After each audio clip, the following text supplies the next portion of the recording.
अस्सलाम वालेकुम दोस्तों, आज की वीडियो में हम कुवैत की एक बड़ी अपडेट के साथ हाजिर हुए हैं। दोस्तों, ये अपडेट शुरू करने से पहले जैसा कि आप तमाम दोस्तों की तरफ से बहुत सारे सवाल जो है वो मिलते रहते हैं, लेकिन मैं अभी फ़िलहाल आप तमाम दोस्तों के जो सवाल आते हैं उनका जवाब जो है मैं नहीं दे पा रहा हूँ, क्योंकि अभी फ़िलहाल मेरी तबीयत जो है वो थोड़ी ख़राब है, जिसकी वजह से मैं वीडियो भी ज़्यादा अपलोड नहीं कर पा रहा हूँ। तो इंशाल्लाह जैसे ही तबीयत सुधरती है और फिर मैं आप तमाम दोस्तों के जो सवाल आते रहते हैं उनके जवाब भी दूंगा जैसे ही टाइम मिलेगा, और साथ में ज़्यादा से ज़्यादा जो खबरें हैं कुवैत की वो भी आप तमाम दोस्तों के साथ शेयर करेंगे। अब बढ़ते हैं दोस्तों अपडेट की तरफ। अपडेट ये है कि जैसा कि आप तमाम लोगों को पता ही है कि 1 अप्रैल से 30 अप्रैल तक जो कुवैत में मौजूद इलीगल लोग थे उनको टाइम दिया गया था, लेकिन यहाँ पर 30 अप्रैल जो है वो ख़त्म हो चुका है और इलीगल लोगों का जो काम है वो भी बंद हो चुका है। पिछले एक महीने के दौरान यानी 1 अप्रैल से 30 अप्रैल तक एक महीने के दौरान टोटल 23,500 लोगों का ही सिर्फ यहाँ पर काम किया गया है, जबकि कुवैत के अंदर मौजूद 1.5 लाख से ज़्यादा लोग इलीगल हैं। यानी कि 1.5 लाख से ज़्यादा लोग इलीगल कुवैत के अंदर मौजूद हैं, जिसमें से 23,500 लोग ही सिर्फ इसका जो है वो फ़ायदा उठा सके हैं। अभी भी बहुत सारे लोग जो इलीगल तरीके से मौजूद हैं, इसमें से बहुत सारे लोगों का पासपोर्ट नहीं बना या कोई और वजह से लोग जो हैं वो सफ़र नहीं कर सके हैं। तो ऐसे में अब सवाल ये उठता है कि कुवैत हुकूमत क्या आगे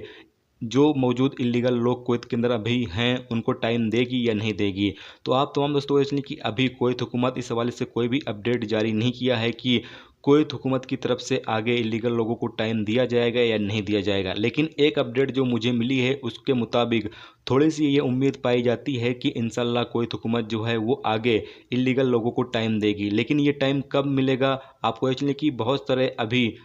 जो लोग हैं जिन लोगों का काम हो चुका है, मसलन इंडियन के जो लोग हैं उनका काम हो चुका है, फिर भी उनको अभी कुवैत में रखा गया है। इसी तरीके से मिस्र के जो लोग हैं उनका काम हो चुका है और उनको वहाँ पर रखा गया है। और इसी तरीके से बहुत सारे मुल्क के जो लोग हैं उनका काम हो चुका है, लेकिन फिर भी कुवैत हुकूमत को उनको अभी कुवैत में रखना पड़ा है, क्योंकि उनके मुल्क की जो सरकारें हैं उनको एक्सेप्ट करने के लिए तैयार नहीं है, यानी कि अपने शहरियों को लेने के लिए तैयार नहीं है। लेकिन यहाँ पर आपको पता चले कि इंडिया की जो सरकार है वो इंतजामात कर रही है, अब बहुत ही जल्द जो इलीगल तरीके से कुवैत के अंदर मौजूद लोग हैं उनको लेना स्टार्ट कर देगी। यानी कि मसलन 1 हफ्ते या 10 दिन के अंदर इंशाल्लाह जो